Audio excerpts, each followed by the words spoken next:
They went to the Himalayas and they saw Vishwamitra there, totally absorbed, apparently, in meditation. And when Indra began to sing beautiful songs in his cuckoo voice, Vishwamitra looked up, saw a beautiful bird, and then he saw Rama. But because he had developed even greater in his austerity, and he remembered what happened last time he gave vent to lust, by the power of his intelligence and the power of his austerity, he was able to not become attracted to Rama, well, Rama, Jasmine, and beauty. Then he thought, this has got to be the work of Indra. And Indra, he's doing this to me. What a rascal he is. And then he looked at Rama and cursed her. He cursed her to become stone for 10,000 years.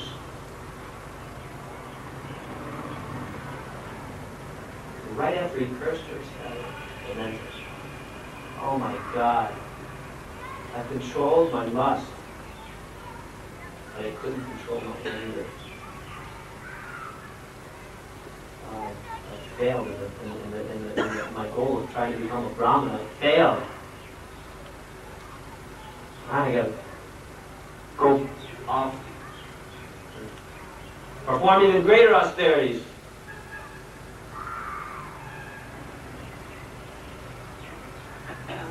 So he went off again, performed tremendous austerities. He wanted to control his anger and lust so bad that he made a vow that he would not eat a morsel for 100 years. And that he even vowed to stop breathing for 100 years. So, because he was extraordinary, he was able to do that. And of course, at the end of 100 years, Indra was watching it. And he knew now it's time to try again, to make him fall down. So this time, Vishwamitra, after fasting for 100 years, was just getting ready to break his fast. You can imagine how hungry he was after fasting for 100 years. Just at that time, Indra came. Just at the point he was ready to put some food in his mouth, he came and begged him. Please, Sadhu, please, I want some food. Just to see how he can fall down from his austerity. Because you know how it is when you're really, really hungry and somehow or another you can't get to the food. Practically go up inside. So, because Vishwamitra was extraordinary, he was able to, without saying a word, or without becoming angry, give Indra all of his prasad. Because he passed that test, after thousands of years of meditation, he was granted blessings of other Brahmanas and demigods, if he could attain the political status.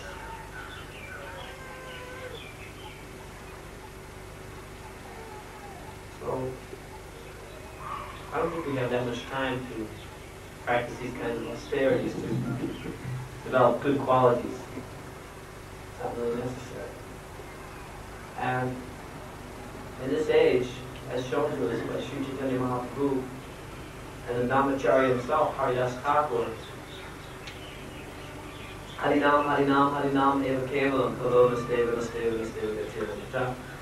If you want to improve your life, or if you want to make the goal of your life Krishna consciousness, you take this chanting, Hare Krishna mantra, you'll be able to conquer over the greatest obstacles One of the greatest obstacles are attachment to sex life or attachment to money.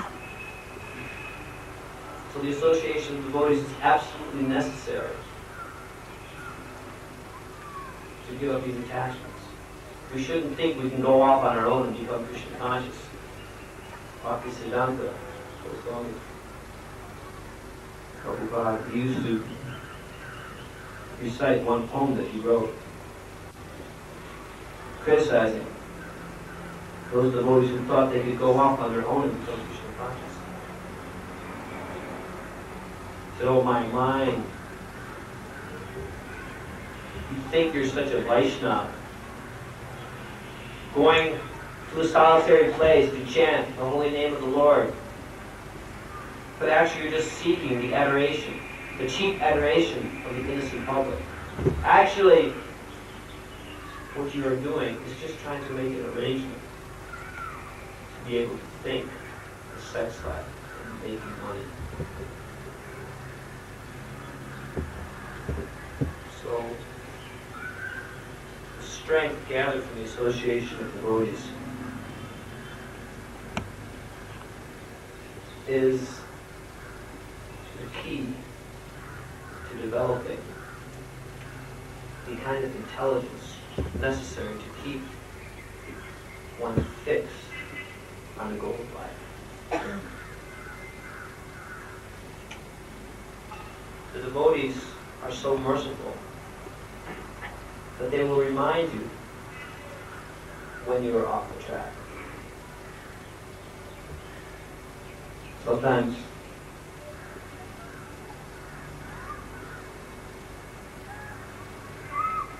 living with devotees can be very intense, because devotees will constantly remind you of the standard of surrender necessary to really please Krishna. And if you have any pride in your heart, or if you want to pursue your own goal of life, separate from the mission of the spiritual master, then to associate with more advanced devotees can be very painful. But that pain, for one who wants to become purified, is the price it takes to achieve Krishna consciousness. Without some pain, there's no gain. No pain, no gain, they say. So you should be willing to accept the pain of purification. Certainly chanting the holy name of the Lord, taking prasadam, hearing Bhagavatam. These things are the most important processes for becoming purified, according to the Swami, association of devotees, hearing the Srimad Bhagavatam, performing Sankirtan, living in a holy place. But Krishna has his ways and means of purifying us in the association of devotees.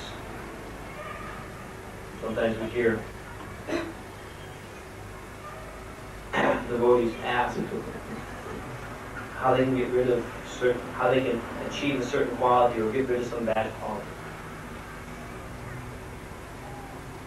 It's not something that happens overnight. That bad quality that you're trying to get rid of is like a disease, like some kind of tumor in your heart. And really, to get it out. Now, when you're in an operating table, they have to give you painkillers so that they can take out the disease without you experiencing pain. But the pain is still there, just covered over by the drug. When the drug wears off, you feel the pain intensely. So the pain of purification in spiritual life, it's not the same as the pain that one experiences in material life. Because the pain one experiences in performing tapasya is actually bliss for the soul. Because the result of performing tapasya, the result of tolerating the suffering necessary to give up bad habits or bad qualities,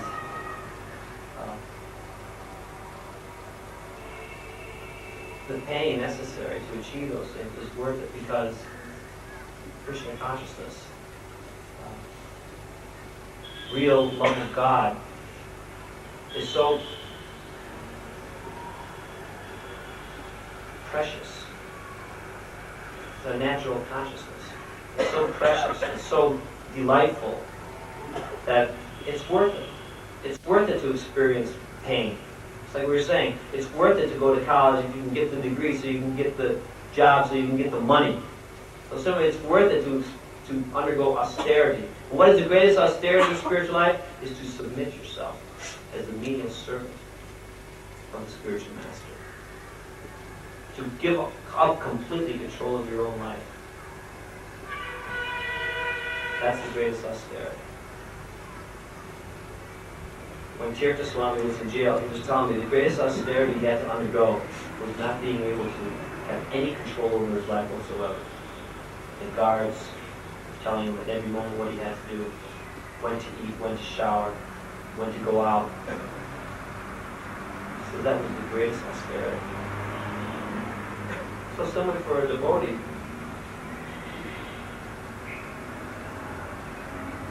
who's serious, has to become an inmate. So you see the t-shirts, the inmates of New Vrindavan. The devotee who's serious has to become like an inmate and accept the spiritual master as his warden, as his jailkeeper.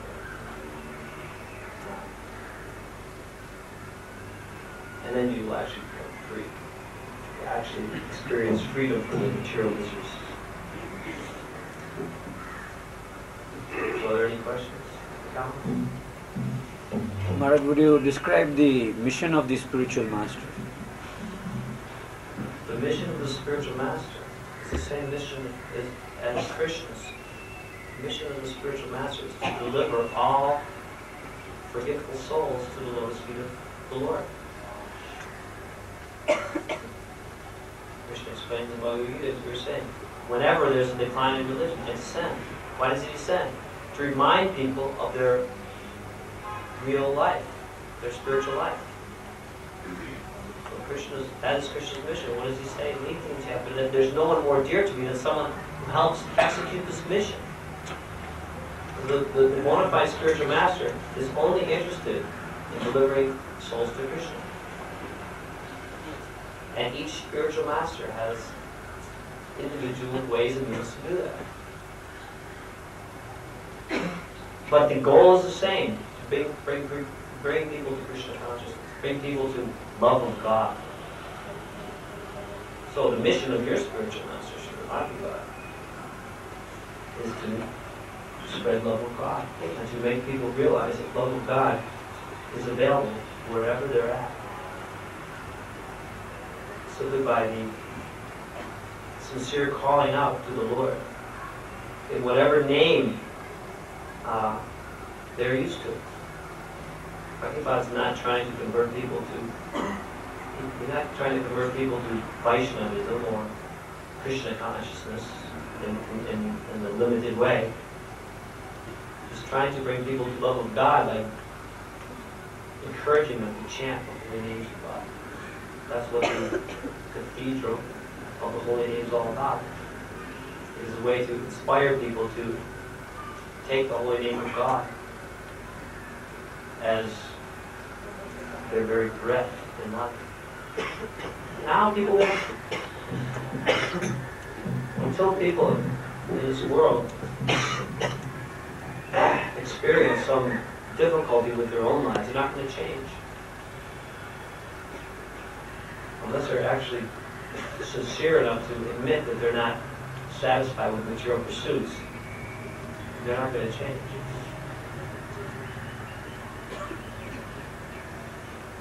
So Bhaktivedanta wants to be ready. His idea of building a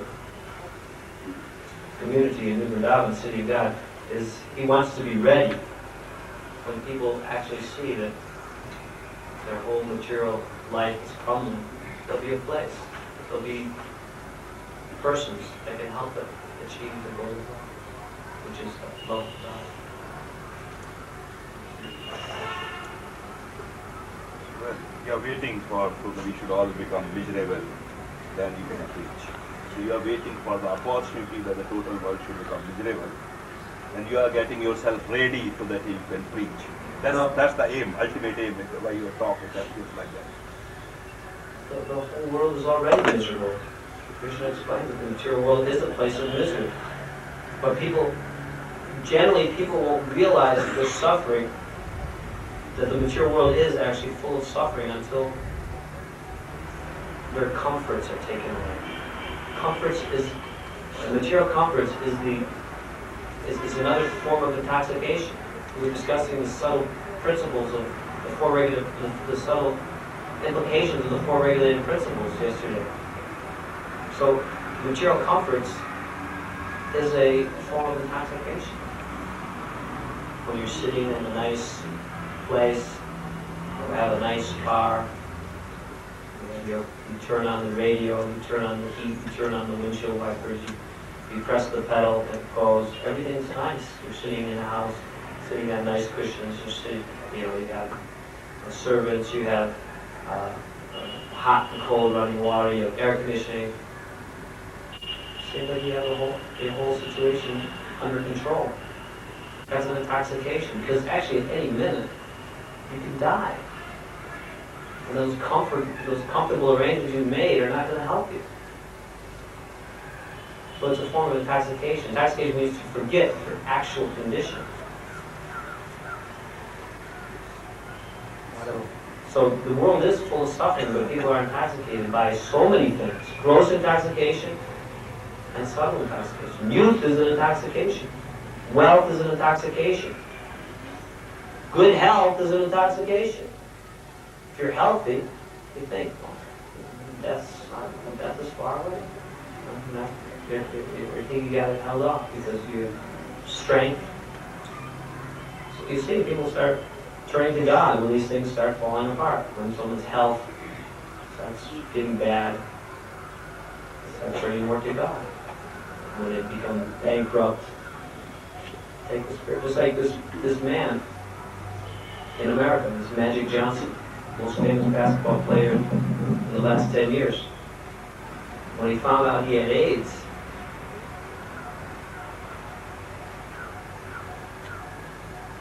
he actually is now turning to God more than ever.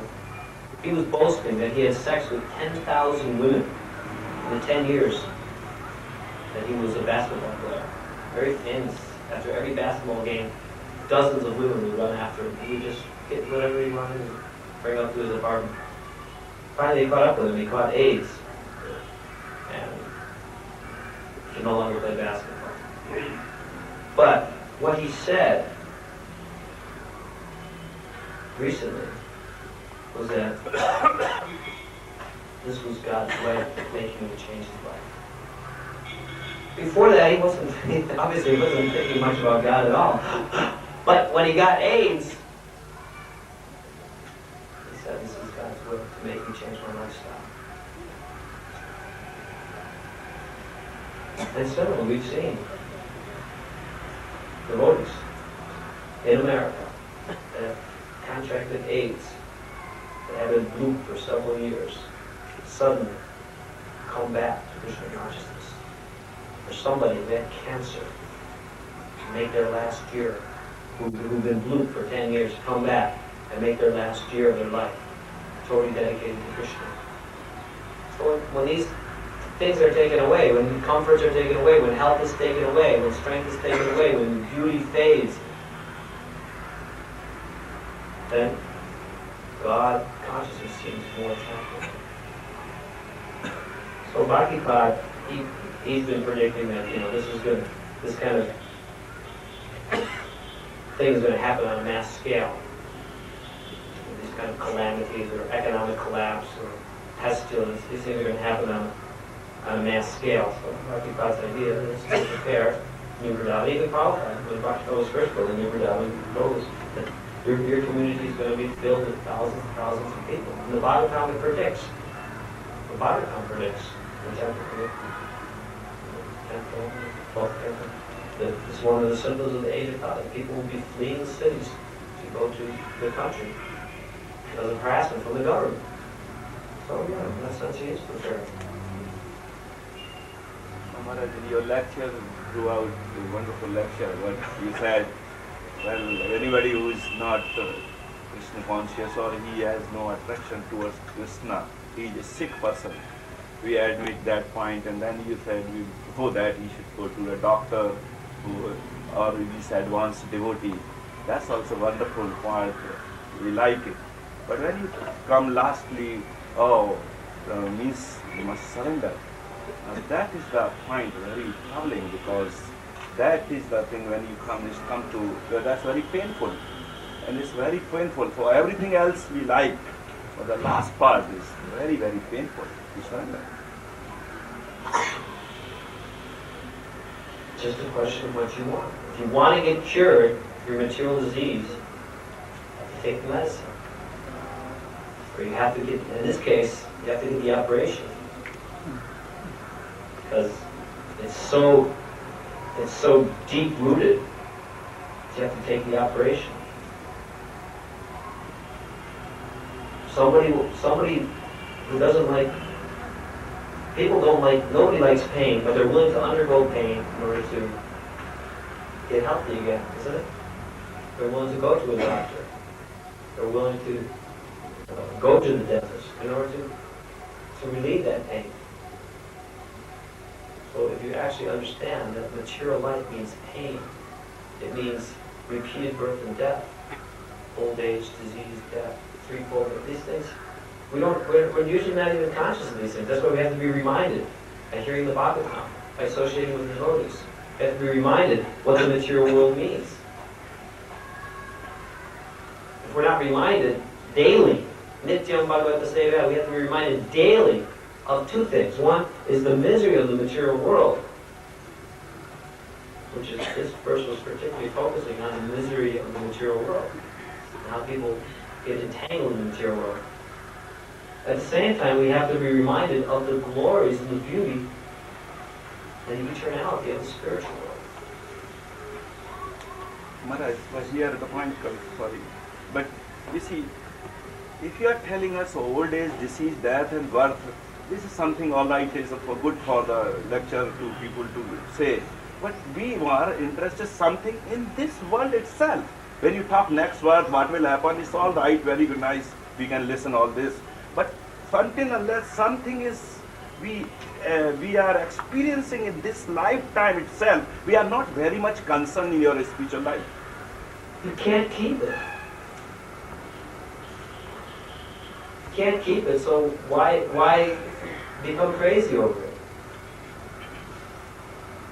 You can't keep it after death, so why become crazy over it in this life? What are you going to do with it? And if your consciousness is absorbed in that thing, which is a material object, then you're setting yourself up for more pain. Have you ever been diseased? How does it feel? Not so good, huh? Material life means disease. It means old age. We don't want to think about it. We want to put it in the back of our mind. Or we're intoxicated by our present state of good health or our youth or something. We don't want to think about it.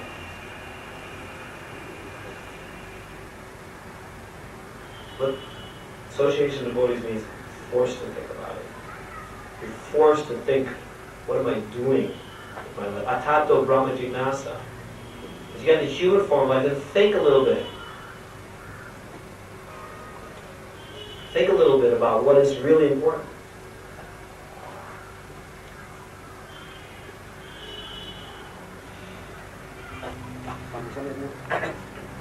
Shamdramu's example is that he fell down to sex life.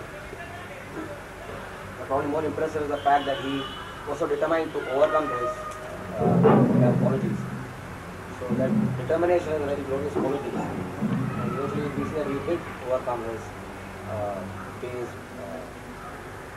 an ideal. So, in spiritual life, how do we really go about bringing out the necessary determination to prevent faults, which occur so frequently in the basal, the corporeal demands? To the degree that you practice austerities, that's the degree that you'll develop determination. To the degree that you give it to sense gratification, that's the degree that you won't have